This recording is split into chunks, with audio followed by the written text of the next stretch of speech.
నాన్నకు ప్రేమతో సీరియస్గా ఈ కంప్లీట్ అంటే తండ్రి ముగ్గురు కొడుకులు ఇలా ఒక్క దగ్గర చూస్తుంటే కడుపు నిండిపోయిందండి సీరియస్గా. అండ్ ఫస్ట్లీ సినిమా ఇంత సక్సెస్ అయినందుకు ముందుగా అందరికీ కూడా కంగ్రాచులేషన్స్.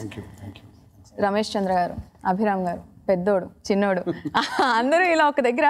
నిజంగా సినిమా చూసినంతసేపు ఎలా అనిపించిందంటే మేము ఇన్వాల్వ్ అయ్యేంత చేశారంటే మీరందరూ ఎలా ఇన్వాల్వ్ అయ్యారంటే ఏదో క్యారెక్టర్ ఇచ్చాము మేము ప్లే చేయాలి అన్నట్టు కాకుండా ఆ ఇన్వాల్వ్మెంట్కి నిజంగా హ్యాట్స్ ఆఫ్ చెప్పాలండి. సో ఏం చెప్తారు రమేష్ చంద్ర గారు?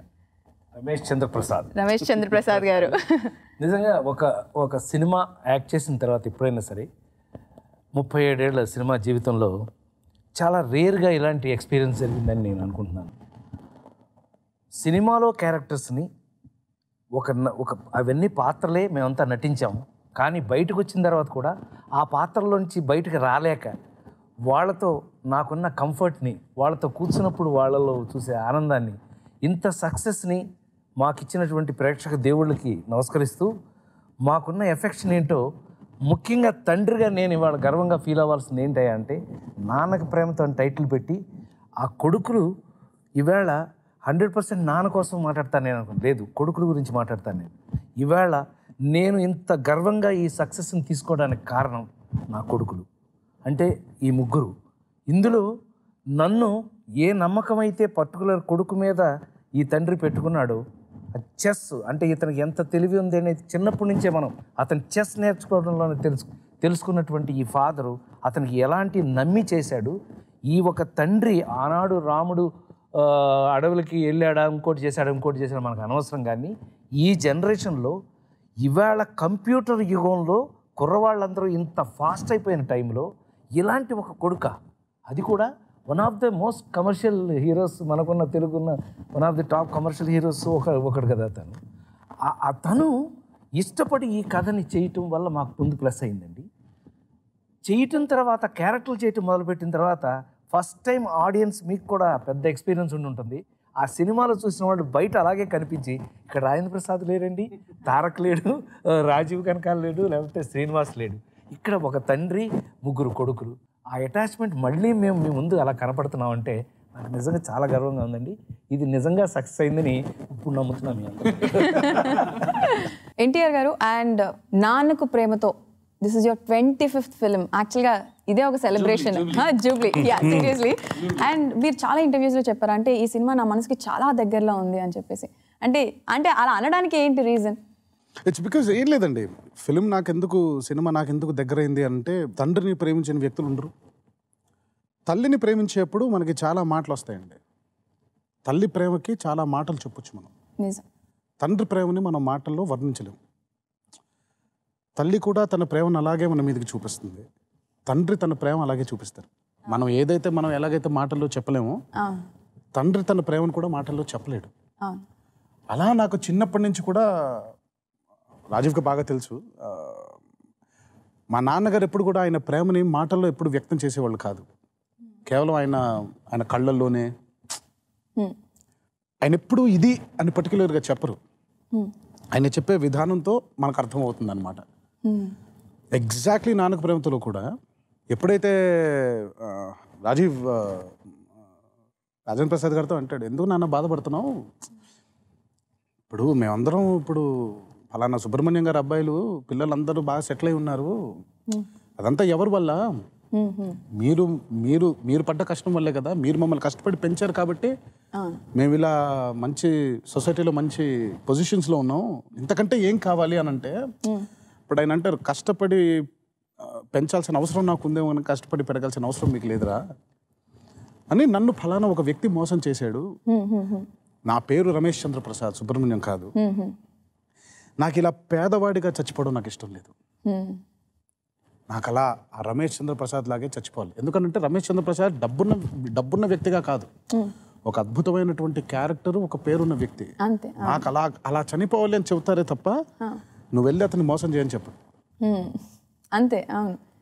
ఒక తండ్రి మీద ఉండే ప్రేమ ఇండైరెక్ట్ గానే కొడుకులు అడిగినట్టయినా, అంతే. అవునండి, ఇండైరెక్ట్ గానే కొడుకులు కనెక్ట్ అయిపోయినట్టు దానికి, అంతే తప్ప దానికి ఆయన చెయ్యి అని అడగరు. అందుకని మీరు అంటారు. That is why I feel that this film is very special because it's close to my heart. ఇలాగే అందరి జీవితాల్లో అలాగే ఉంటుందండి. తండ్రులు ఎప్పుడు ఇది కావాలని అడగరు.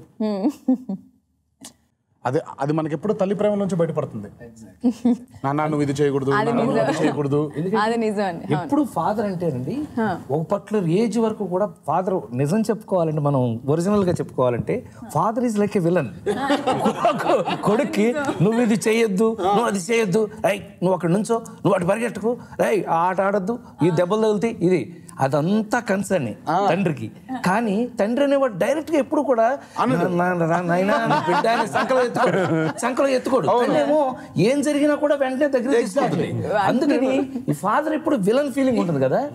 అందుకని అసలు పర్టికులర్గా ఈ సినిమాకున్న నాకు తెలిసి తన టేస్ట్కి ఉన్నటువంటి ఆన్సర్ ఏంటంటే, ఈ సక్సెస్ ఆన్సర్ ఏంటంటే, తండ్రితో ఎవరెవరైతే చెప్పుకోలేకపోయారు వాళ్ళందరికీ చెప్పుకునే ప్లాట్ఫామ్ అయిపోయింది.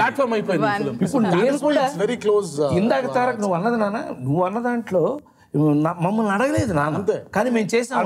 అడగడు కనుక్కుని తనుగా ఓహో నాన్న ఉన్నటువంటి గ్యాప్ ఇదా, ఆయన ఫీల్ అవుతుంది ఇదా, ఆయన వెళ్ళే లోపల మనం దాన్ని ఇది చేయాలరా అని చెప్పి నా అన్నయ్యతో చెప్పుకున్నాడు అని అంటే it's a beautiful kind of అది మనకి పర్సనల్ లైఫ్ లో ఎప్పుడు ఉంటుంది సార్, అది ఎప్పటికీ ఉండిపోతుంది. So that is why I felt that it's very close to my heart. అక్కడ ఆడియన్స్ ప్లస్ యూత్ కనెక్ట్ అయ్యారు, ఎగ్జాక్ట్లీ లేడీస్ కనెక్ట్ అయ్యారు అనేది నా.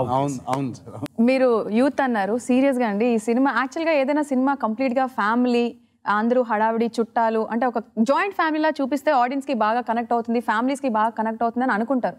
కానీ మీరు నమ్ముతారో లేదో, నాన్నకు ప్రేమతో యూత్కి కూడా ఎంత కనెక్ట్ అయిందంటే అంటే ఇన్వాల్వ్ అయిపోతున్నారు ప్రతి ఒక్కరు కూడా. And this is seriously wonderful. And నేను లక్కీ అసలు మీ అంటే ఒక ఫ్యామిలీతో ఇలా అంటే నాన్నకు ప్రేమతో ఫ్యామిలీతో ఇలా కూర్చొని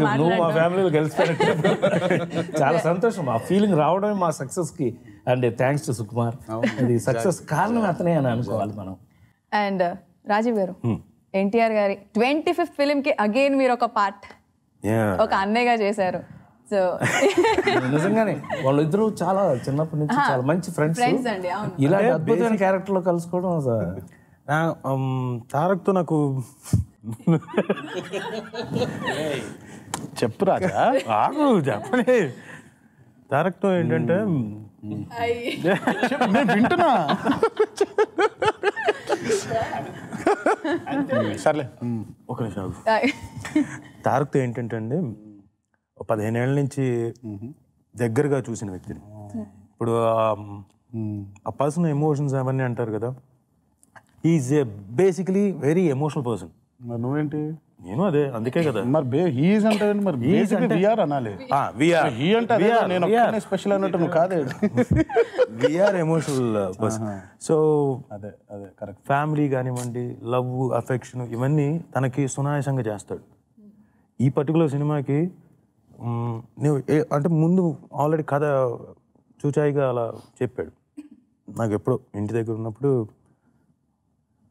ఎమోషనల్గా ఫీల్ అయిపోయిన తర్వాత దిగిన తర్వాత నాకు ఫస్ట్ డే నాకు కొంచెం కంగారుగాను, రాజా నువ్వు కంగారు పడకు, ఆగు ఒక్క నిమిషం, నువ్వు కంగారు పడకు, 2 minutes ఆగు, కాదు ఆగు. తను నాకు బాగా హెల్ప్ చేశాడు.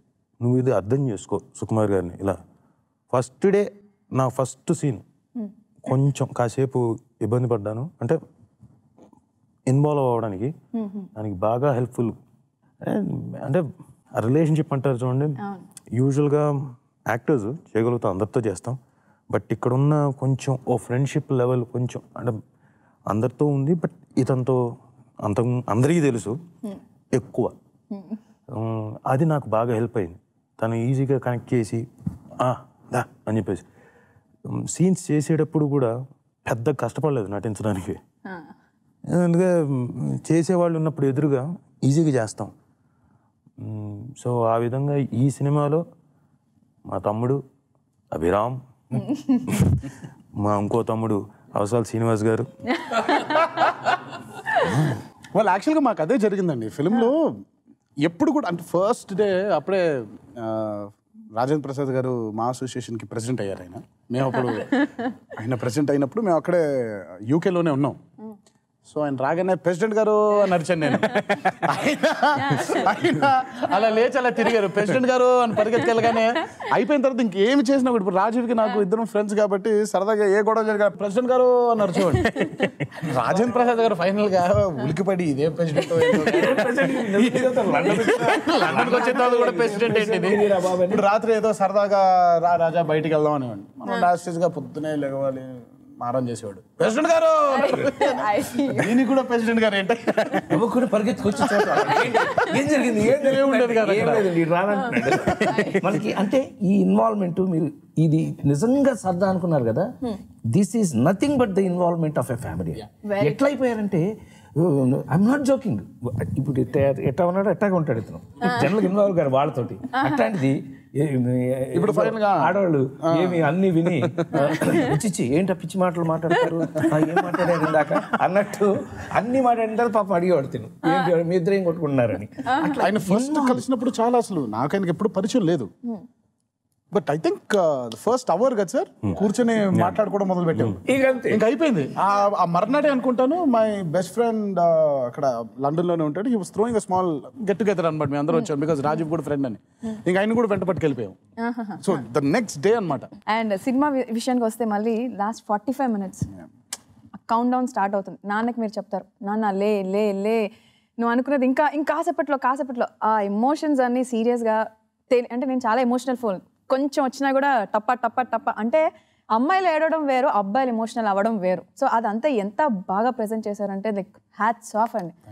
అండ్ సుకుమార్ గారు ఫస్ట్ టైం ఈ స్టోరీ చెప్పినప్పుడు ఫస్ట్ అందరూ కూడా ఎలా రియాక్ట్ అయ్యారు? ఫస్ట్ ముందు నాకే చెప్పారు కాబట్టి ఐ టోల్డ్ యూ చాలా పర్సనల్గా కనెక్ట్ అయిపోయాను ఫిల్మ్కి అని. దాని తర్వాత రాజీవ్కి నేను నా థాట్ షేర్ చేసుకున్నాను. తర్వాత రాజేంద్ర ప్రసాద్ గారు ఎప్పుడైతే ఫాదర్గా రావాలో ఆయన ఇన్వాల్వ్ చేయడం జరిగింది. అండ్ నాకు తెలిసి ఐ థింక్ డెఫినెట్గా షాక్ అయ్యాను నేను, బికాస్ తన కథ అని చెప్పి తన ఫీల్ అవుతున్న విధానం చూస్తే ఇట్ ఈస్ లైఫ్ యాక్చువల్లీ జీవితానికి దగ్గరగా ఉన్నటువంటి తన ఫాదర్తో తను కనెక్ట్ అయినటువంటి విషయం. ఏమన్నాడు హీరో గారు, ఏమన్నాడు అని అంటే చాలా హ్యాపీగా ఉన్నాడు అండి. నేను ఫాదర్ అని చెప్పానంటే ఇంకా హ్యాపీగా ఉన్నాడండి. అయితే కనెక్ట్ అయిపోతుంది, ఇది చాలా హ్యాపీగా ఉందని. ఆ విధంగా ప్రిపేర్ అయ్యి యాక్టర్ ప్రిపేర్స్ అన్నట్టు అసలు లేదండి. సుకుమార్ గారు మమ్మల్ని ప్రిపేర్ చేశారు because he himself is involved. When director is involved, actor మమ్మల్ని ఇన్వాల్వ్ చేసింది. So all this credit goes to అవసరం శ్రీనివాస్ గారికి మాత్రం నేను చెప్పాను కదా, లండన్ లో కూర్చోబెట్టి నేను చెప్పాను కదా ఆయనకి, సార్ కథ ఇది అని. ఆయన అలా మామూలుగా చూస్తుంటే కథ ఇది అంటే మీ రియాక్షన్ చెప్పండి సార్ అంటే ఇంకా అడగలే తన దగ్గరికి వస్తాను అంటే ఇప్పుడు ఆయన అసలు సినిమాలు ఉండే విధంగా మాట్లాడి నేను చూస్తాను అదనమాట. ఎప్పుడు సో శ్రీనివాస్ గారు మీరు చెప్పాలండి, నాన్నకు ప్రేమతో ఇంత వండర్ఫుల్ ప్రాజెక్ట్ లో మీరు కూడా one of the part. Like first thing great actors అంటే ఉన్నారని చెప్పడం కాదండి. నేను మీరు ఊహలు గుసగుసలాడే సినిమా చూస్తే మీరు అందరూ డైలాగులు చూస్తే రాజేంద్ర ప్రసాద్ గారి టైమింగ్ ఎలా ఉంటుందో దానికి రాసిన డైలాగులు అవి. మరి నన్ను పెట్టుకోలేదే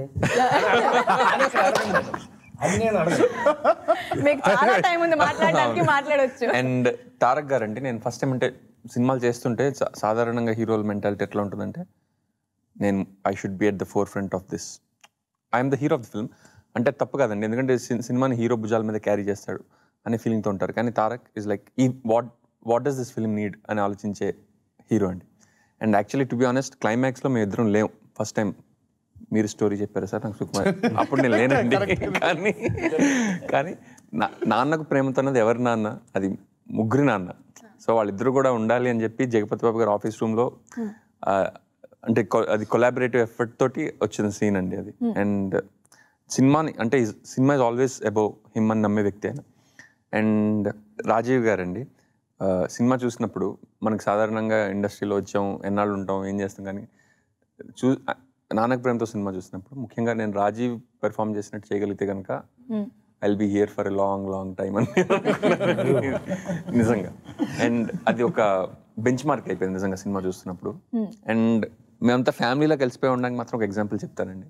ఒకరోజు పైన జగపతి బాబు గారు ఆఫీస్లో షూట్ చేస్తున్నప్పుడు పైన లండన్ టాప్ ఫ్లోర్లో రూమ్ అనమాట, అక్కడ ఒక కారిడార్ ఉండేది.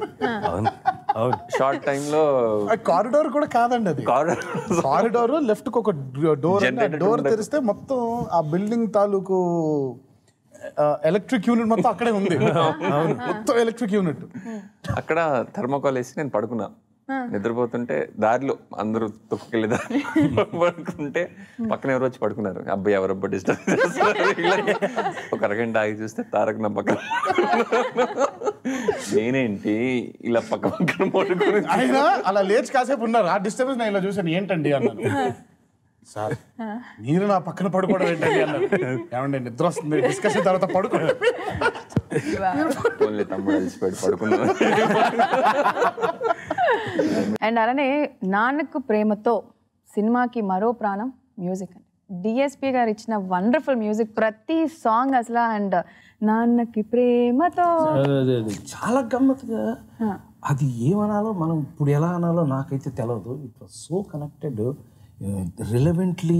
ఈ సినిమా అప్పుడే ఆయన దేవుడి దగ్గరికి వెళ్ళిపోవటం, ఆయన ఎప్పుడైతే ఇదైందో అతని ఎమోషన్ అంతా ఈ సినిమాకి కనెక్ట్ అయింది. అతను ఊరుకోకుండా తను ఇన్వాల్వ్ అయ్యి రాసి. And I think by far Devi చేసినటువంటి సినిమాల్లో ఇది I would rate this as one of the best background music అండి. అసలు అంటే ఆ ఐడియానే రాదు. ఇప్పుడు లాస్ట్కి చనిపోయారు, రాజేంద్ర ప్రసాద్ గారు చనిపోయారు. సరే, ఆయన కోరిక తీరిపోయింది.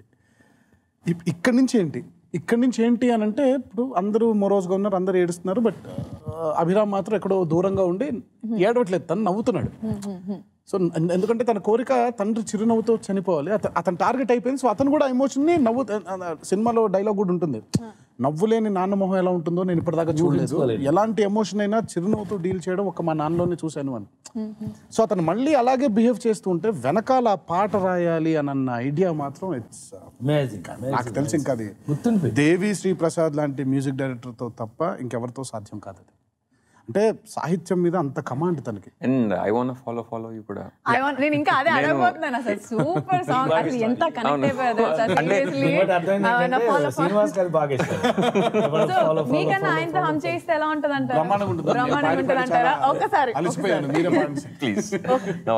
పాడండి, మేమందరం మిమ్మల్ని ఫాలో అవుతాం. చాలా పాడేసాను కానీ అద్భుతం అసలు. అంటే మరి అన్యాయం ఏంటంటే తండ్రి అక్కడ ఉండగా అమ్మాయి గురించి పాడే పాటలు పాడకూడదని నేను ఫిక్స్ అయిపోయాను. వెరీ నైస్ అండి. అండ్ మెయిన్ ఎలిమెంట్ జగపతి బాబు గారు, వండర్ఫుల్. కొంచెం కడుపు మంట చెప్పేసి తర్వాత ఎసిడిటీ చెప్పేసి తర్వాత చెప్పాను. కాదండి, ఇంత తండ్రి కొడుకులు నాన్నకి ప్రేమతో ఇక టైటిల్ పెట్టుకుని చక్కగా మేము మాకున్న రిలేషన్షిప్ ఏంటో అన్ని యూజ్ చేసి బ్రహ్మాండంగా ఇన్వాల్వ్ అవుతూ వీళ్ళకు నాకున్న అటాచ్మెంట్స్ అన్ని ఇన్వాల్వ్ చేస్తుంటే అక్కడికి వెళ్ళి విలన్తో రొమాన్స్ ఏంటంటే, విలన్తో రొమాన్స్ మీరు ఫీల్ అవ్వాలా? విలన్ అనేది ఏరా అంటే వాడితో రొమాన్స్ చేసి కొట్టేశాడు అనుకో, కొట్టేశాడు, అది ఒప్పుకుంటాను నేను. కానీ అతనితో రొమాన్స్ ఏంటి? ఆరాధ్యం నాన్నగారు ఆరాధించి మోసం చేశారు.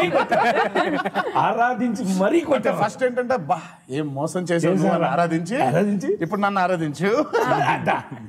బట్ కమింగ్ టు రియాలిటీ అండి, he was an amazing person అండి. ఆయన ఈ మూవీకి నిజంగా, బికాజ్ ఇప్పుడు తండ్రి ఒక కోరిక కోరినప్పుడు ఆ కోరిక కోరలేదు యాక్చువల్గా, బట్ మనం అర్థం చేసుకుంది కోరిక కోరారని ఆయన. సో అలాంటిది ఈజీ టాస్క్ కాకూడదు కదా. ఇప్పుడు ఆయన కూడా ఏమంటారు, నేను ఎంతసేపు మిమ్మల్ని పెంచే క్రమంలోనే మిస్ అయిపోయాడు ఆయన. ఎందుకంటే అతని మీదికి వెళ్ళాలి అని అంటే నాకు అడ్డుగా మీరున్నారు ముగ్గురు, నాకు మీ ముగ్గురు అడ్డుగా ఉన్నారు.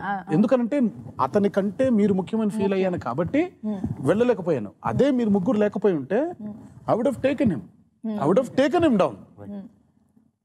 నాకు పిల్లలు ఉన్నారు కాబట్టి నేను ఈ బాధ్యత ముఖ్యం అనుకున్నాను. సో అలాంటి అర్థం చేసుకున్నప్పుడు అప్పుడు ఎలాంటి విలన్ అయి ఉండాలి ఆయన అంటే, మనకి ఒక విలన్ మీదకి ఫోకస్ చేసి ఒక పని చేసేటప్పుడు మనకి ఏ అడ్డంకులు ఉండకూడదు, మనకి ఏ ఇది ఉండకూడదు. నలుగురిని పెంచుకున్నాడు ఆయన. ఆ, 3 కొడుకులు పగ. సో ప్లస్ పగ, ముగ్గురు కొడుకుల్ని పగలు కూడా పెంచుకున్నాడు ఆయన. పగ కూడా అంతే పవర్ఫుల్. మెల్లమెల్లగా సైలెంట్ డైలాగ్ అంటే స్వతహాగా దర్శకులు కదా ఆయన. దర్శకులు కాబట్టి. సో దర్శకత్వం Silent కూడా గా చేస్తున్నారు ఉంటూ. కాబట్టి ఆయనలో రచయిత బయటకు వచ్చేసాడు. బయటకు ఆ వస్తున్నారు. మాట నిజం కదా ఎగ్జాక్ట్లీ. నలుగురిని పెంచుకున్నట్టే. వెరీ నైస్ అండి. అసలు టైమే తెలియలేదు తెలుసా, నాన్నకు ప్రేమతో ఫ్యామిలీ ఇలా వచ్చి ఒక మాట అనేసారు బిగినింగ్ లో, నువ్వు కూడా మా ఫ్యామిలీ అయిపోయావు. Thank you so much. And audience కూడా ఈ ఇంటర్వ్యూ అయిపోయారు. వాళ్ళు మాలో కలిసిపోయారు కదా, అది ఇంత సక్సెస్ ఎలా ఇస్తారు? వెరీ ట్రూ అండి. And once again congratulations. And ఈ సక్సెస్ ని ఇంకా సెలబ్రేట్ చేసుకోవాలి. And thank you. ప్రేక్షక దేవుళ్ళైన మీ అందరికీ కూడా ఈ సినిమాని ఇంత పెద్ద హిట్ చేసినందుకు, మీ ఇళ్లలో మా ఫ్యామిలీని కూడా కలుపుకున్నందుకు నాన్నకి ప్రేమతో కృతజ్ఞతలు. మీ అందరికీ థ్యాంక్ యూ. నాన్నకు ప్రేమతో.